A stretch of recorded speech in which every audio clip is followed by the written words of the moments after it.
Hello and welcome to another episode of me trying to complete Payday 2 without killing anyone. We have finally made it into Chapter 3, and before we begin I have to talk about some massive news, and I know I'm very late to the party, but Payday 3 has finally been revealed and so is the release date, which is super exciting. The gameplay looks super fresh and I really hope it exceeds my expectations. If you're as keen as me, I have a great announcement. To celebrate the release of Payday 3, I'll be giving away one free code for the game. It doesn't matter what console you play on or if you're playing on PC. I'll go in more depth about it at the end of the video, but I just wanted to let you know before this episode begins. But with that out the way, let us begin. Bane gets an anonymous contract to steal some Falco Guinea cars. It was a simple stealth heist. Get a keycard, hack some computers, and steal the keys. Then drive away, finishing car shop with 0 kills.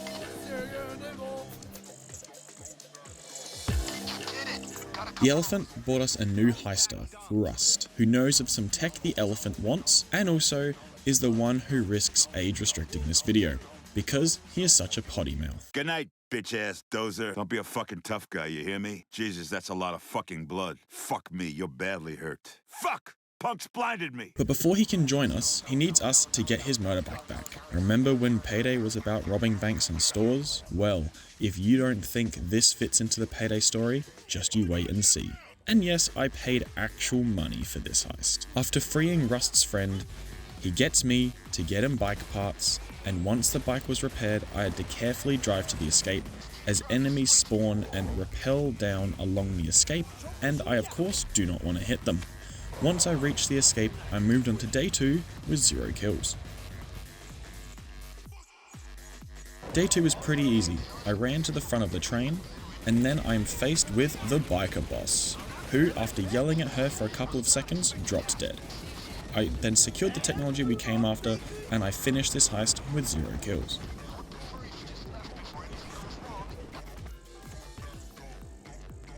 Bane hears of a building that contains a room that people, who if they are panicking, can hide in, and it is stored with money and cocaine, so he organizes a drug deal. After giving some money away, I place on my mask and locate the key holder who was nice enough to drop it for me. I unlock the door and place saws around the panic room. Once they were done, I faced a dilemma. The next objective was taking out some snipers, as they prevented the next objective. I thought this would be where my passive streak would end, but after placing my AI around the rooftop and waiting, I moved on to the next objective. I started placing C4, and though the explosion I caused would have definitely killed an enemy, I was blessed by Almir, and the C4 doesn't actually do any damage to any enemies. I then attached the panic room to the helicopter and made my way to the sewers, finishing panic room with 0 eliminations.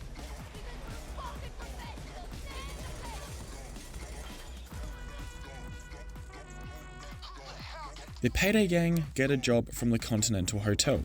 Yes, very same one from John Wick, and Mr. Wick even joins the crew. This is set before the events of the movies. We are tasked with saving Sharon, who has been captured by some gangsters. Sharon is even voiced by Lance Reddick, who played Sharon in the movies and who has sadly passed away. I enter a building that's above Sharon and are tasked with defending him. A sniper appears and one of my AI helps me by taking him out. But unfortunately, I make a devastating discovery. The AI don't shoot at the enemies, which are highlighted, and converted cops shoot at Sharon. That's probably just some coding error, but it doesn't help my situation. I did some more testing recently with having the AI in different spots, trying out the placeable turrets, which did nothing. It seems like the AI lock onto the enemies, but don't shoot. And I'm guessing that they are only able to be killed by the player or different players. So, technically, I can bypass killing them by having someone else kill them, but as I'm playing this game solo, I unfortunately have to break my amazing streak and add 9 kills to my list, meaning that no, you cannot complete Payday 2 without killing anyone. Literally, playing this heist and realizing this made me super upset and really disappointed. But if you think of anything or discover any way to bypass this, please leave a comment and I will revisit this heist. Then some cops spawn and I tried the same tests with the same results. and added another 12 flippin' kills to my list, as 3 lots of 4 cops spawn.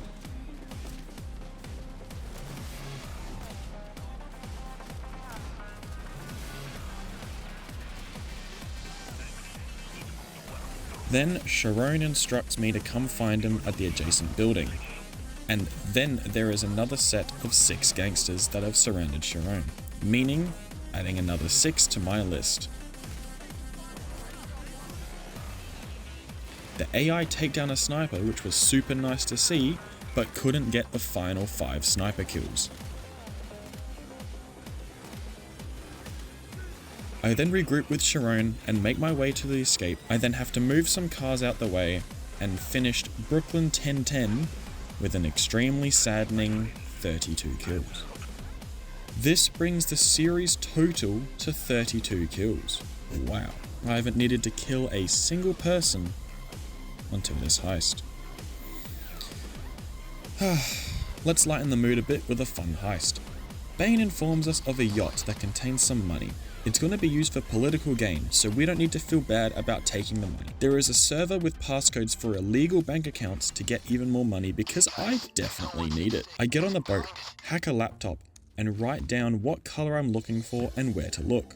After finding all the money and throwing it into the ocean for the turtles to enjoy, I hack the laptop to gain access to the server room.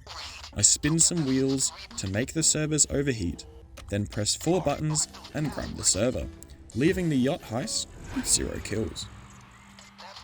We get a surprise contract. We are part of the IRS, and some taxman wants to do a 25 million doubloon transaction without paying any taxes. We are going to show him what happens when you mess with the IRS. I start preparations by boarding up windows until Bane confirms that the taxman has something in his shirt.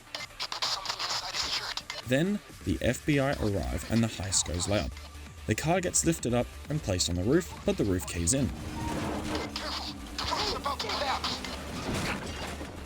Shit! And I shoot the wires holding up the car. Don't worry, the wires were not alive. After I placed a saw on the car's roof, the taxman gets freed and transported to the station that we set up. And after some light convincing, he gives me the code to start the transactions. And just off script for a sec, I find that's actually quite funny. The game lets you yell and intimidate him and even hit him. He's supposed to resist you until you like pressure him until he finally cracks and gives you the code. But in this game, I yelled at him twice and he gave in. Like, it was the final transaction, so it just gave me 25 million. Then, once the 25 million V-Bucks have been confirmed, I jump over the gap and finish undercover with 0 kills. Bane hears of a shipment of gold that Murky Water is transporting and plans for us to hit it in a slaughterhouse. I watch the Murky unit get ambushed, and then it's a matter of reaching the truck and drilling the safe open. Once opened, I move the required gold to a shipping crate, place some gasoline for a trick that I will use later, and after moving all the shipping crates, I run to the escape, finishing the heist with 0 kills.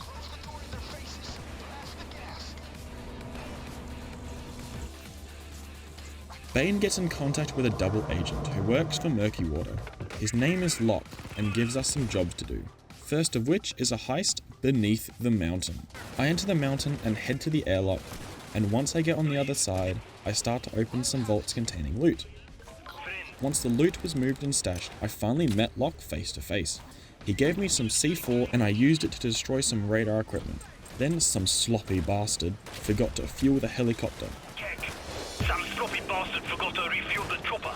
So I attached the fuel pump, and once the heli was full, I escaped beneath the mountain with 0 kills.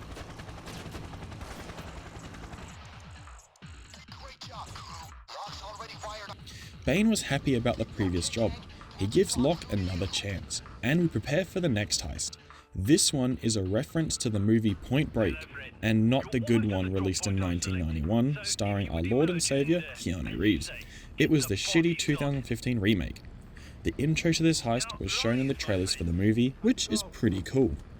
Anyway, I reach the cargo control and release the 3 money pallets which fall out of the plane.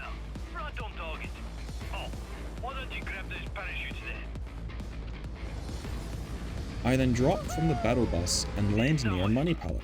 I place a flare for Locke to see as he's coming to pick up the money. After waiting for a bit, I attach the pallet to the helicopter and repeat the process again. But for the third pallet, it broke on impact, scattering money everywhere. So I had to bag all the money and throw it onto the pallet. Once done, Locke lifted it out and I escaped into the sewers. I reached the escape boat and realized it's literally quicker to run to the escape. Finishing Birth of Sky with 1 kill. Oh, for fuck. Okay, let's redo it. After completing the same objectives again, I realized that the turrets on the map are killing my dominated cops, which is giving me a kill for some reason. I think this may have happened on Scarface Mansion as well, but I don't know, I'm just some guy making videos. So, just like with Scarface Mansion, I completed Birth of Sky with 0 intentional kills. So this next heist kinda has 2 stories revolving around it. The Heat Street remake was released during the Search for Kento event in 2017, and that is completely irrelevant to this video. Back to the game. Locke has tracked down some guy called Matt Roscoe because he knows something. I mask up, open a door, and manage to lose the target. Damn, he is slick. I chase the van down the street. I witness a crash, but don't worry, I reported to the police and the medical professionals and he made a full recovery. I find the van on its side and decide the only way to get this Matt guy out is by brazen bullying the guy. After it got mildly hot, he comes out of the van and I have to escort him to the escape. Once there, the area was cleared by my AI and I escape this heist with 0 kills. Bane gets some information from the Matt guy and finds out we also need to extract a prisoner, so Bane devises a safe and passive plan of blowing up a bridge, the Green Bridge. But don't worry, I notified the proper authorities and everyone got out safely. I reached the prison transports and had to saw them open until I found the person I'm looking for. Then I had to transport them to the top of a building for a Fulton extraction. After fending the rooftop by hiding in a corner and letting my AI do all the hard work for me, he gets lifted out of there. I then run down some stairs to escape, finishing Green Bridge with 0 kills. Locke has set up a weapons deal with the Butcher, so we are tasked with going to Alaska to just be some extra security. I sure hope nothing bad happens, as that would be most unfortunate. Oh. What's that? Locke betrayed us and sold us out. No, wow. It's almost like the riders don't know what to do. So yeah, the Payday gang gets betrayed for like the 2nd time and I have to passively fight my way to the boat. I then free the Butcher's men and save the ship's captain. He then asks me to start refueling the ship, so then I do that. I then remove the catwalks and successfully sailed out to sea with 0 kills. Bane wants payback and finds out Locke has investments in the Garnet Group, a diamond investment, so begins the diamond heist. This is actually a fun heist. Find the hackable boxes, find the keycard guy, and get the keycard from the keycard guy. Then also find 3 laptops with different codes and follow the RGB color code, so red, green, blue. Then enter the correct numbers and the vault opens. Endure pain and audio torture as I use a glass cutter to get access to the diamonds.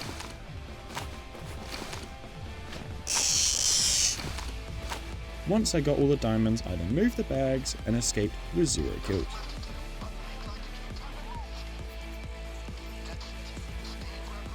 And unfortunately, this is where the episode finishes. Thank you for watching. I'll see you next week with the final episode of Payday 2 Passive.